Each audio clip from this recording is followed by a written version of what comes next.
sebelum diperintahkan oleh Allah kepada kita sekalian untuk sholawat kepada Nabi Muhammad, Allah lebih dahulu membuat sebuah pernyataan. Apa pernyataannya? Innallaha wa malaikatahu yusholluna 'alan nabi. Allah nyatakan Allah dan malaikatnya senantiasa bersolawat atas Nabi Muhammad. Belum menyuruh ini, baru Allah menyatakan dahulu, saya bersolawat kepada Nabi, malaikat-malaikatku bersolawat kepada Nabi. Lantas Allah Ta'ala panggil untuk memuliakan orang-orang yang beriman. Ya ayyuhalladzina amanu sallu alaihi wa sallimu taslima. Wahai orang yang beriman, salawatlah kalian kepada Nabi Muhammad wa sallimu taslima. Sehingga salawat tersebut adalah sebuah amalan yang kita diperintahkan mengerjakan oleh Allah Ta'ala, dan Allah juga melakukannya. Maha suci Allah Subhanahu wa Ta'ala, Ta'ala uluwan kabira. Sesungguhnya dulu pernah ada beberapa ahli bid'ah itu nanya, dan biasanya memang kalau ahli bid'ah ini, mereka ini adalah orang-orang yang bodoh, pertanyaannya ngawur, apal 1-2 hadis, udah bisa mengkafirkan, mensyirikkan, ngata-ngatain orang, begitu. Kemudian udah begitu juga suka bertanya pertanyaan orang bodoh. Tahu, datang ke Sayyid Muhammad bin Alwi bin Abbas al-Maliki, dia tanya, usil, Allah sekarang lagi ngapain? Oh, dia bilang, Ustadz, katanya ente orang alim. Saya mau tanya, kalau betul kamu alim di tengah majelis, saya mau nanya, Allah lagi ngapain sekarang? Ini pertanyaan kurang ajar apa enggak nih? Ada gak suka ente terima SMS, lagi ngapain? Kita aja ditanya lagi ngapain sebel. Ini siapa? Kagak ada namanya, tahu-tahu nanya lagi ngapain. Nah bayangin, nanya Allah lagi ngapain sekarang? Ini pertanyaan menjebak. Tapi Sayyid Muhammad bin Ali al-Maliki, hadza rajul mulham, yang diilhamkan oleh Allah Ta'ala. Dia tahu ini orang ahli bid'ah, gak ada mensalawat, gak ada maulid. Maka dia bilang, mau tahu Allah sekarang lagi ngapain? Allah sekarang lagi sholawat kepada Nabi Muhammad sallallahu alaihi wasallam. Bilang, tahu dari mana? Dalilnya ada di Quran. Innallaha wa malaikatahu yusholluna 'alan nabi. Allah dan malaikatnya senantiasa selalu tiap saat tiap waktu sedang bersolawat kepada Nabi Muhammad sallallahu alaihi wasallam. Nah, ente mau sholawat gak? Kalau orang nggak mau sholawat kepada Nabi Muhammad, hati-hati, jangan-jangan emang dia nggak dipanggil sama Allah Ta'ala. Soalnya yang dipanggil untuk sholawat adalah mereka hanya orang-orang yang beriman, yang dipanggil untuk sholawat kepada Nabi Muhammad sallallahu alaihi wasallam. Terus asal tahu aja, kalau kita bersolawat kepada Nabi Muhammad, yang untung bukan Nabi Muhammad. Nabi nggak ngambil keuntungan dari solawat kita, yang beruntung dengan solawat kita adalah kita. Adapun Rasulullah, jangan kita solawat kepada Nabi dan berprasangka, nah Rasulullah untung besar dari solawatnya kita. Yang dapat keuntungan dari solawat adalah kita. Adapun Rasulullah nggak perlu, nggak butuh sama solawatnya kita. Nabi Muhammad udah dapat solawat dari Allah. Udah dapat sholawat dari malaikat. Tahu gak malaikat jumlahnya ada berapa? Masya Allah, gak terhitung jumlahnya mereka. Gak terhitung, jauh lebih banyak daripada jumlah manusia dan jin. Itu malaikat jumlahnya banyak, semuanya sholawat kepada Nabi Muhammad. Kemudian, terus masa iya Rasulullah masih butuh sama sholawatnya kita? Dan asal tahu aja, sholawat dari kita ini berasal dari lisan. Lisan kita penuh kekurangan. Lisan kita kadang suka ngomong yang haram, bukan kadang, sering. Bukan sering, jarang ngomong yang benar lisannya kita. Ya jujur aja kita begitu. Jarang ngomong yang benar. Begitu sekalinya kita mau jadi orang benar, tetap aja keluar kata-kata buruk, ntar keluar kebohongan, ntar keluar ghibah, ntar keluar namimah, ntar keluar cacian dan makian. Na'udzubillah min dzalik, dalam sesaat hancur amalan kita. Kita ketika sholawat keluar dari lidah kita lidah yang kotor, betul kan? Tetapi sholawat justru insya Allah yang mensucikan lidah kita, mensucikan hati kita, mensucikan amalan kita.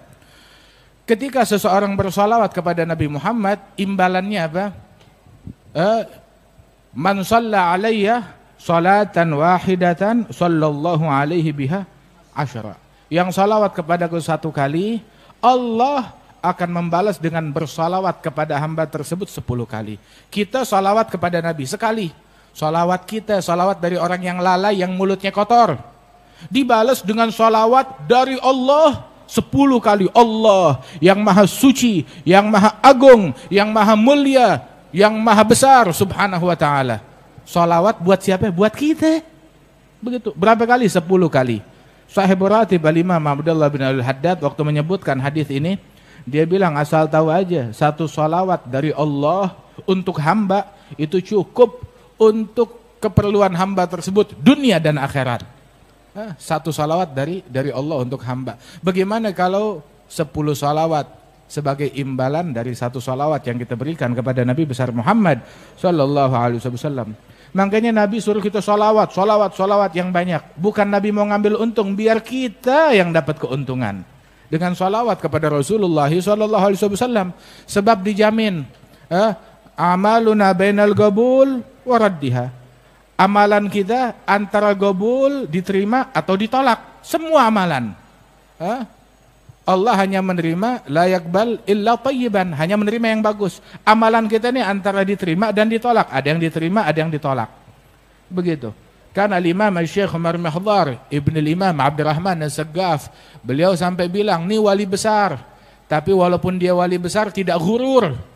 Enggak tertipu dengan dengan keilmuan, dengan pengikut, dengan ibadat dia tetap masih takut kepada Allah Subhanahu wa taala." Ini penyakit ghurur ini melanda semua orang. Kemarin kan kita bahas tentang bab ghurur kan beberapa waktu yang lalu. Itu melanda semua orang. Ghurur, tertipu dengan ilmunya, tertipu dengan ibadatnya, tertipu dengan pengikutnya, tertipu dengan followernya, tertipu dengan kepandaiannya dalam bicara, dalam ini itu segala macam, dengan hartanya banyak. Ini beliau ini amalannya banyak, ibadatnya banyak. Di antara amalannya beliau itu dalam satu nafas dia membaca ya latif ya latif ya latif 1000 kali dalam satu nafas. Berapa nafas kita sehari? Masya Allah. Jangan heran abahnya beliau menghatamkan Al-Quran. Itu siang 4 kali hataman Quran, malam 4 kali hataman Quran. Zikirnya banyak, ibadatnya banyak, wali besar, ulama besar. Itu beliau, walaupun ibadatnya banyak, keilmuannya banyak, namun beliau menyatakan bahwasanya lau alimtu annallaha gabila minni tasbihah wahidah la dayyaftu ahla tarim ala laham wal bur muddat usbu' syukraniyah lillah.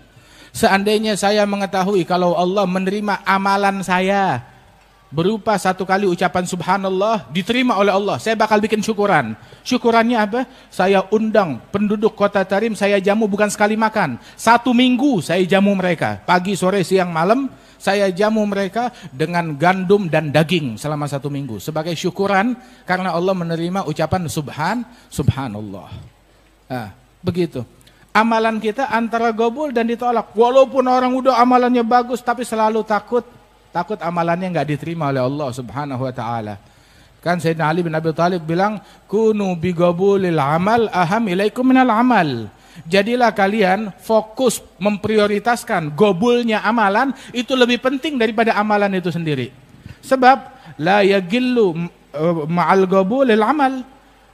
Amalan kalau dapat gobul diterima oleh Allah enggak dikit. Walaupun secuil tapi diterima oleh Allah banyak. Tetapi amalan yang banyak kalau enggak gabul, kalau enggak diterima buat apaan? Enggak diterima oleh Allah Subhanahu wa taala. Allah taala berfirman tentang Maryam binti Imran, fataqabbalaha rabbuha bigabulin hasan wa ambataha nabatan hasana wa kaffalaha Zakaria. Ketika Allah taala menerima gabul satu niat salihah. Rabbi ini nadartu laka lima fi batni muharraran. Saya nazar yang di kandungan saya mau wakafkan di jalan Allah. Enggak tahu yang lahirnya perempuan, tapi yang ini digobul, diterima oleh Allah Ta'ala, manfaatnya banyak, besar hingga lahir Nabi Isa dengan segala mukjizatnya dan keistimewaan dan kemuliaannya beliau. Alhasil, amalan kita nih antara gobul dan ditolak, kita enggak tahu. Tetapi ada satu amalan yang dijamin pasti diterima. Apa amalan tersebut? Salawat kepada Nabi Muhammad. Kalau udah salawat kepada Nabi udah pasti diterima, dijamin diterima salawat kepada Rasulullah sallallahu alaihi wasallam. Gobul dan diterima oleh Allah Subhanahu wa taala. Makanya perbanyak amalan yang udah dijamin pasti diterima oleh Allah taala, yakni salawat kepada Rasulullah.